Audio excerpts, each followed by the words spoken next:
Hello, hello. Hoy vamos a hablar sobre las metas. Quiero hablarte sobre este tema por lo que realmente son, no por lo que te han dicho o por lo que has escuchado superficialmente en redes sociales, porque hay mucho contenido sobre desarrollo personal, sobre pasa a la acción, sobre ponte metas y supérate, pero ¿realmente sabes cómo hacerlo? Porque cuando le pregunto a las personas cuáles son tus metas, lo dejan mucho en lo abstracto y yo era una de esas también, que decía, mi meta es libertad financiera. Ok, pero ¿cómo se ve eso? Bueno, al final vamos a llegar a un tema práctico para que puedas aplicarlo. Así que saca tu cuaderno, saca tu boli y tu resaltador y comenzamos. Conozco personas que me han dicho que ellos no son buenos para las metas, que incluso ni siquiera se atreven a ponérselas porque no saben si podrán lograrlo o cumplirlo. La realidad es que todos tenemos la capacidad de cumplir metas y lo hemos hecho a lo largo de nuestra evolución. Todos hemos tenido metas por muy grandes o pequeñas que sean. Vamos a hablar sobre metas pequeñas o que pueden pasar desapercibido ante tus ojos. Por ejemplo, ahorrar para algo, mejorar en algo, comprarte algo que te hace mucha ilusión, una blusa, un celular, unos zapatos, una cartera, darle un regalo, un obsequio a alguien que amabas mucho, cambiar un hábito. Y eso es una meta. Hoy en día, una de las características menos desarrolladas en las personas es la disciplina. Y por eso sienten que no son capaces de conseguir esas metas, pero en realidad lo que te lleva a esas metas es entrenar cada día tu disciplina y tu disciplina la entrenas con la ley de la repetición, haciendo varias veces eso que te has propuesto, no enfocándote en el resultado, y quiero que me escuches muy bien porque muchos fracasamos en esa línea de trazarnos metas porque nos enfocamos mucho en el resultado. El objetivo de ponerte una meta es tener una dirección específica hacia dónde ir, hacia dónde caminar y que esa dirección específica sea la que le dé propósito a tu actuar, a tu acción, a ese hábito que estás construyendo cada día. Luego, por esa falta de claridad, por yo no tener una meta clara, un objetivo claro, termino no haciendo lo que sé que tengo que hacer. Quiero que entiendas qué significa la palabra. Es un punto de llegada, un límite o un objetivo claro. Una meta no es un sueño bonito, es el punto concreto al que decides llegar.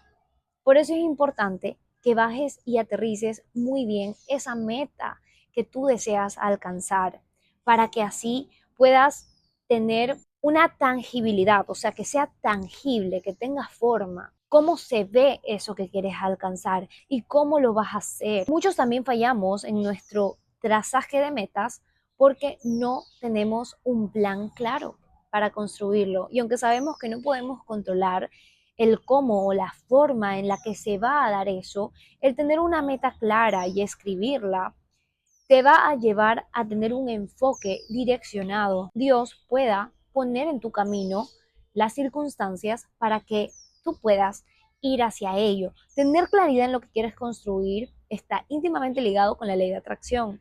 Cuando yo tengo claro lo que quiero, vibro en ello y lo atraigo. Es información que explica la física detrás de las cosas, de cómo se dan las cosas.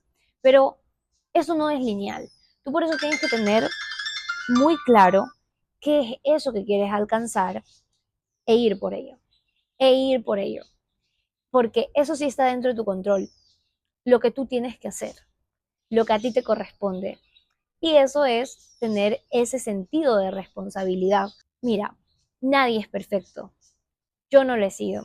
Que el día de hoy yo tenga la disciplina que tengo, la responsabilidad que tengo, el compromiso que tengo de estar aquí grabando este video todos los días, porque es mi meta clara a corto plazo que se une a una meta a largo plazo, porque las metas se dividen en estas dos partes.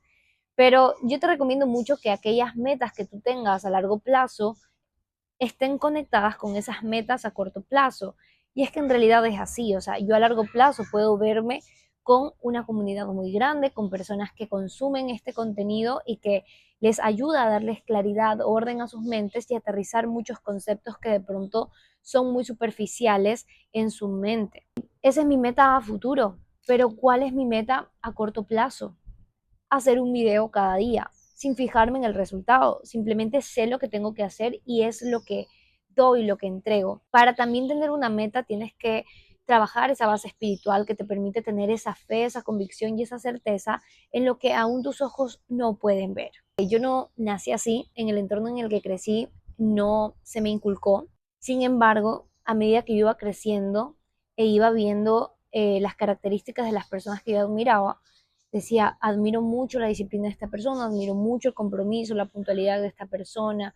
Wow, cómo se traza metas y va y las consigue por muy difíciles que parezcan y no se detiene y se mantiene firme. Eso me llevaba a mí a buscar desarrollar esas características, pero eso conlleva renunciar.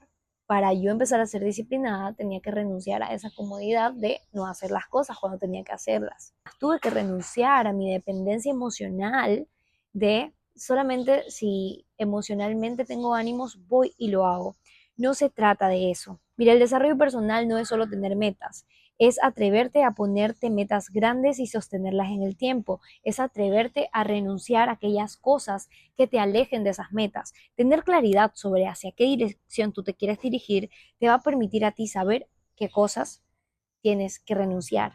Y por eso genera conflicto de incomodidad, porque cuando tú te trazas metas, entras en una balanza de toma de decisiones en donde, ok, esta es la meta, está en medio, ¿no? Esta es la meta y esto es lo que tengo que hacer y esto es lo que me aleja de ello. Entonces yo tengo que hacer más de lo que me acerca. Y a medida que yo vaya haciendo más de lo que me acerca, esto cada vez pierde peso y es mucho más fácil soltarlo y desecharlo y quedarme con esto que sí genera una base firme en esa construcción. El objetivo no es empezar. Empezar es fácil porque cuando tú empiezas, te trazas una meta, tienes un ingrediente especial que es la motivación. Y la motivación es el impulso emocional por hacer eso. Porque al principio cuando empezamos algo estamos llenos de ilusión, llenos de entusiasmo. Pero a medida que lo vamos repitiendo y que nos enfrentamos a la realidad y nos damos cuenta que esa meta que tenemos ha creado una expectativa y en la realidad no se ve así, es ahí cuando tienes que renunciar a la expectativa y mantenerte firme y sostenerlo. Entrenar ese músculo de la repetición. Esa repetición es como piensa en una bola de nieve. Va cada día haciéndose más grande, más grande, más grande, más grande, más grande. Inevitablemente llegará un día que llegará un cúmulo de esa acción repetida en el tiempo que traerá resultados y frutos maravillosos, incluso más y mejores de lo que tú podías imaginarte, porque la mente humana es muy limitada y esa visión que tú puedes tener de esa meta que te has trazado, de cómo se va a ver ese resultado, una visión muy limitada de tu mente.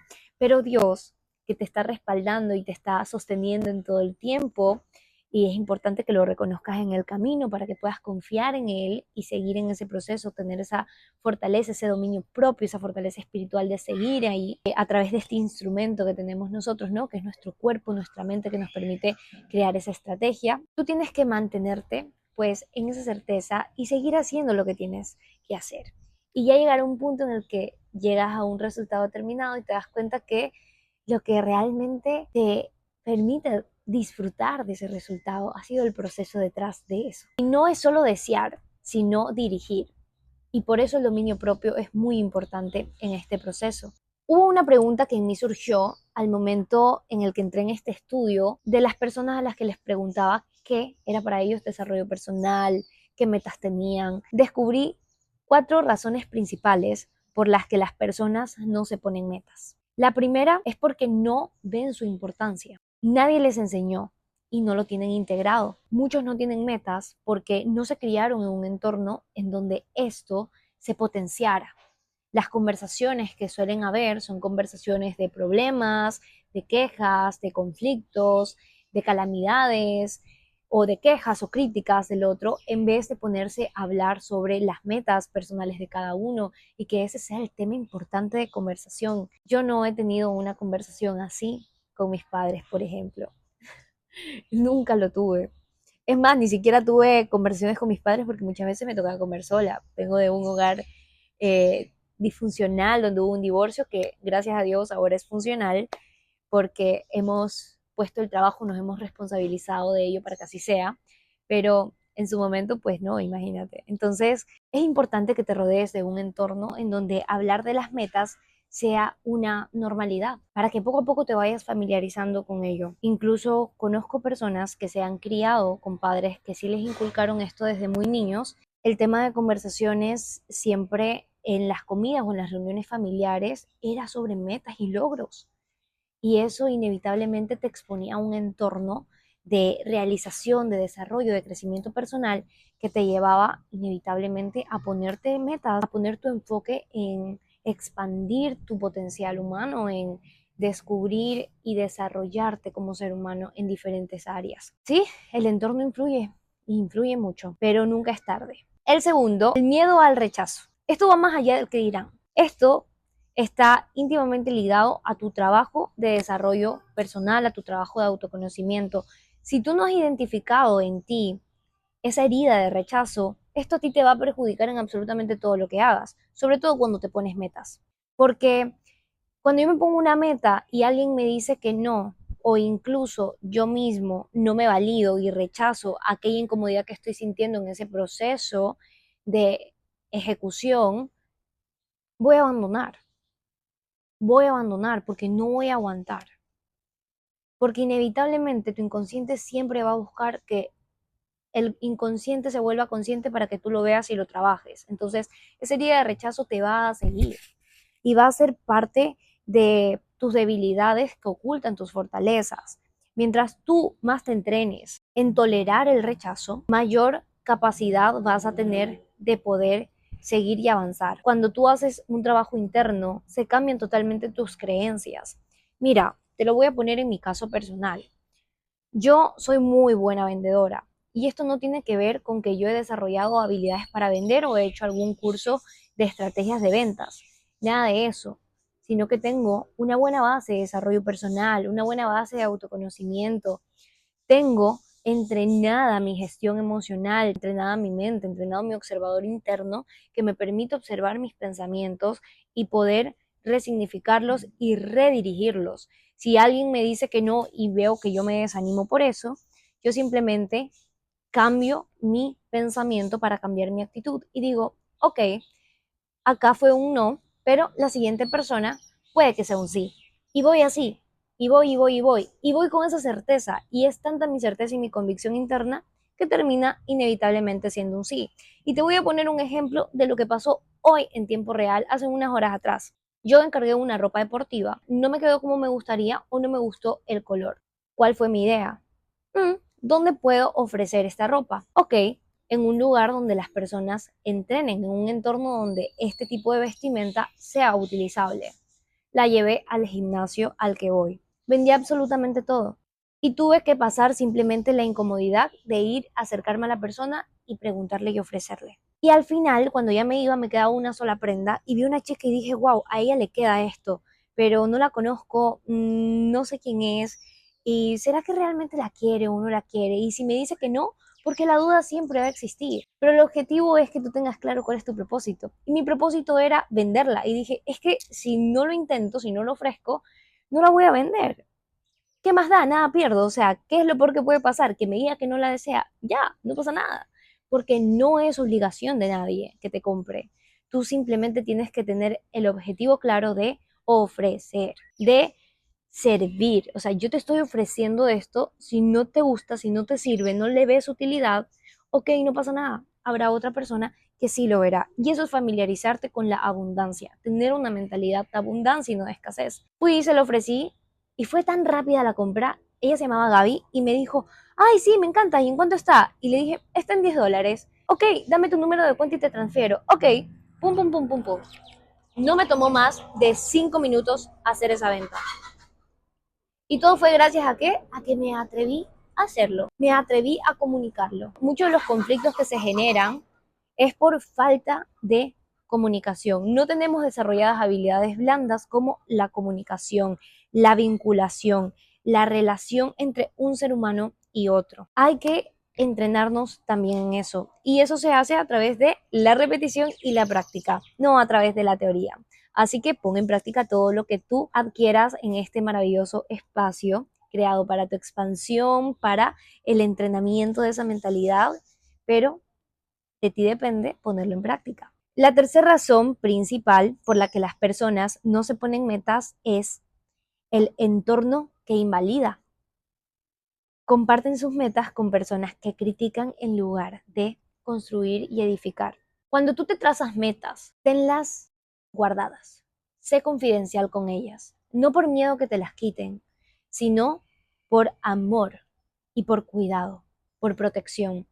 Porque si tú las compartes con personas que no se ponen metas, con personas que no les interesa en lo absoluto desarrollarse y expandirse como seres humanos, crecer como humanos y descubrir ese potencial, van a sentir envidia al ver que tú estás haciendo y te pueden decir, ¿quién te crees para conseguirlo? Ah, no te va a salir, ah, de seguro lo abandonas. Eso no es un amigo, eso no es un comentario constructivo o edificante, todo lo contrario. Y tienes que ser muy cuidadoso a quién le cuentas las cosas, porque constantemente las personas están sembrando cosas en ti. Por eso tienes que ser selectivo con lo que sale de tu boca, con lo que ingresa por tus oídos, con lo que ingresa por tu vista, con lo que hay en tus pensamientos, porque tienes la capacidad de elegir. Y gloria a Dios por eso. Tenemos libertad de decisión, libertad de elección. Y hay que utilizar esto para edificarnos, no para hacer cosas que nos hacen daño. Cuando vayas a contarle a alguien tus metas, encárgate de que sea un entorno en donde sean apoyadas, en donde también sea una persona que te brinde un punto de vista constructivo, un punto de vista de pronto por su experiencia te puede incluso dar mayor claridad y que tú puedas crear una estrategia mucho más específica y determinada. Compártela con el contexto de personas correctas. Por ejemplo, uno de los lugares en donde lo puedes hacer es en mi contexto dominio propio, en mi membresía. Un contexto de personas que están constantemente creciendo, expandiéndose, desarrollándose, poniéndose metas, yendo por ellas, autoconociéndose, descubriéndose y donde solamente nos edificamos los unos a otros. Y el cuarto es el miedo al fracaso. Cuando yo tengo baja autoestima o autosabotaje, el miedo al fracaso va a ser mi mayor talón de Aquiles, mi mayor debilidad que tengo que entrenar y fortalecer. Tu autoestima está bajito porque muchas veces has dicho cosas, te has propuesto cosas y no las has cumplido porque las negocias. Por eso es muy importante que a partir de hoy cambies tu mentalidad y empieces a valorar tu palabra, empieces a tomarte en serio lo que te dices y que dejes de negociar aquellos compromisos que te haces contigo misma, por muy pequeños e insignificantes que parezcan, como ese simple hecho de decir, el lunes comienzo el gimnasio, el lunes comienzo la dieta, el lunes comienzo a leer el libro, el lunes comienzo a trabajar en mí. Tienes que ser tu palabra, porque eso es lo que desnutre tu autoestima. Sabes que esa falta de confianza que tienes contigo misma nace de ahí. Ese autosabotaje nace de la cantidad de evidencias que tu mente tiene de todas las veces que dices que vas a hacer algo y no lo haces. De todas las veces que abandonas algo. De todas las veces que vives desde la mediocridad. Y estás tan acostumbrado a ir a medias que no te comprometes al 100% con algo y por eso luego no tienes los resultados que quieres. No es que no los tengas porque no puedes, no los tienes porque eliges no tenerlos, porque vives postergándolo todo. ¿Quién te crees tú para creer que te queda un día más de vida? Por eso tienes que vivir cada día como si fuera el último. Cuando yo no tengo ganas de hacer algo, pienso, hoy es el último día de mi vida. Y eso me lleva automáticamente a actuar en coherencia e ir a hacer eso. Como hoy es mi último día de vida, quiero terminar mi día yendo a entrenar, quiero terminar mi día grabando este video. O sea, si eso es lo último que hago, pues esto es lo que voy a hacer. Cuando empiezas a ver la vida desde ahí, desde la limitación, el ser humano está tan acostumbrado a actuar bajo presión. Y bueno, esto es una forma de utilizar a favor ese instinto de sobrevivencia. Si no puedes contra ellos, úneteles. Pero hazlo de una manera en la que te beneficie. Y el miedo al fracaso oculta algo muy importante, que el problema no es fallar, en realidad el problema es no intentar por miedo a fallar, porque el éxito y el fracaso no son opuestos, van juntos, van de la mano. Pensemos en Thomas Edison, el creador del bombillo. ¿Cuántos intentos él tuvo que pasar para llegar a este bombillo? Después de miles de fracasos que tuvo, uno de sus colegas o de sus alumnos, no recuerdo bien, le dice, has fracasado 5000 veces. Y Thomas, muy sabio y optimista y con una fe inquebrantable, le responde, te equivocas, no he fracasado 5000 veces. He descubierto 5000 formas de no hacerlo. Y esas 5000 formas me están acercando a la forma correcta. ¿Qué tal que dejas de ver el fallo como un fracaso y como algo negativo? Y empiezas a ver tus errores como oportunidades en los que la vida te muestra cómo no hacerlo, que te acercan a la forma correcta de hacerlo. Todos los inventos han pasado por innumerables fracasos o fallas que los han llevado a perfeccionarse. Y el día de hoy, esto es lo que nos ilumina a muchísimos el hogar o los espacios que habitamos. Gracias a que Thomas Edison nunca se rindió y siguió intentándolo. Mantuvo una mentalidad enfocada en el éxito, en su grandeza, en su meta clara, que era crear un bombillo que ilumine el hogar de las personas con luz eléctrica. Esa era su meta clara. Él nunca estuvo pendiente de cuánto tiempo le tomaría ni cuántos intentos le tomaría. Él tenía clara su meta. Este es el valor y la importancia de las metas, chicos, porque las metas nos permiten tener esa dirección y no enfocarnos en ese proceso, sino en ese objetivo claro que tenemos. Eso nos lleva a disfrutar el proceso, pero sobre todo nos permite vivir el proceso con perseverancia, porque solamente quienes no se conforman son los que están destinados a la grandeza. Porque Thomas Edison se pudo haber conformado con fracasar, pero él tenía una determinación clara, un llamado claro a ser el creador de uno de los inventos más utilizados y vendidos el día de hoy. Todo empezó con una idea. La importancia de las metas es que te dan dirección, te ordenan, te sacan de la inercia y te obligan a crecer. Sin metas en la vida, puedes moverte, pero el movimiento no es señal de avance. Algo se puede mover y puede no avanzar, porque no tiene un punto claro hacia dónde dirigirse. Las metas nos permiten medir nuestro proceso de evolución y de realización como seres humanos. Y ahora vamos a la parte práctica. En tu cuaderno quiero que traces 3 metas. Empecemos por estas 3 áreas y ya luego tú te vas familiarizando, pero empieza con cosas pequeñas. Enfócate en sostenerlas para que luego puedas tener más entrenados esos músculos y empezar a trazarte metas más grandes. Vamos a poner metas en el área personal, en el área financiera y en el área espiritual o interno. Algo que quiero que cuides con las metas es que no se queden en lo abstracto. Quiero que las aterrices. Entonces te voy a dar ejemplo. En el área personal, no pongas quiero mejorar mis hábitos. Aterrízalo más, que sea tangible. Por ejemplo, voy a entrenar 3 veces por semana durante los próximos 3 meses. Y quédate ahí y sosténlo. Y te vas a dar cuenta, a lo largo de los 21 días que se crea un hábito, ya no vas a ir solo 3 veces por semana, sino que vas a ir 5. Y ya luego ni siquiera vas a tener que sostener una cuenta, porque ya está creado el hábito, está consolidado e integrado en tu identidad. Y ahora lo que es coherente contigo es ir al gimnasio y entrenar. En el área financiera, quiero libertad financiera. Eso es abstracto, vamos a bajarlo.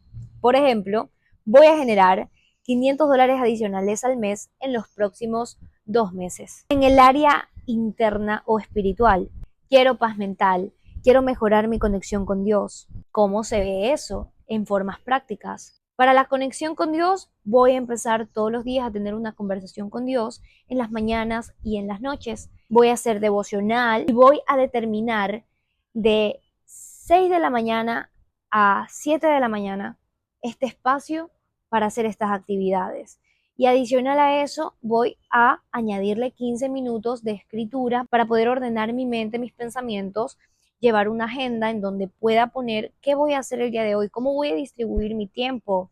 A esta hora me levanto, a esta hora hago mi espacio de conexión con Dios, a esta hora hago mi espacio de conexión conmigo, a esta hora desayuno, a esta hora voy al trabajo, a esta hora voy al gimnasio, a esta hora almuerzo, a esta hora. Tienes que poner horarios. Eso lo tenemos muy claro en mi membresía de dominio propio. Mis alumnos tienen una lista donde le han dado estructura en tiempo y espacio, con claridad, en donde están construyendo ese estilo de vida a través de tener claro en tiempo y espacio cómo se ven esos hábitos, esas cosas que tienen que hacer cada día, que son importantes, que son su prioridad, que los permiten vivir en coherencia, que los permite mantenerse firme en esa identidad nueva que están encarnando, que están construyendo. Para trazarte metas, tú no necesitas motivación, lo que necesitas es claridad. Si en tu mente hay desorden, hay caos, porque hay muchas cosas que estás ignorando de ti, pues primero tienes que pasar por un proceso de autoconocimiento. En ese proceso de autoconocimiento tienes que desidentificarte con aquellas cosas que ya no resuenan contigo para poder trazarte metas coherentes, conscientes y alineadas con esa nueva versión que están haciendo de ti o con esa versión que deseas ser, que eliges construir. Porque muy en el fondo de tu corazón tú ya sabes esa versión de ti en la que te quieres convertir, solo que aún no la has identificado porque todavía te estás identificando con la otra. Para eso es necesario que te rodees de un contexto, de un entorno en donde esto sea el pan de cada día, en donde esto sea una normalidad. Cuando tú empiezas este proceso, te conviertes en ese 1% que trabaja en sí mismo, que decide descubrir esa grandeza, que decide explorar ese potencial. Y eso no es común. Debería de serlo, pero no es común. No es común allá afuera.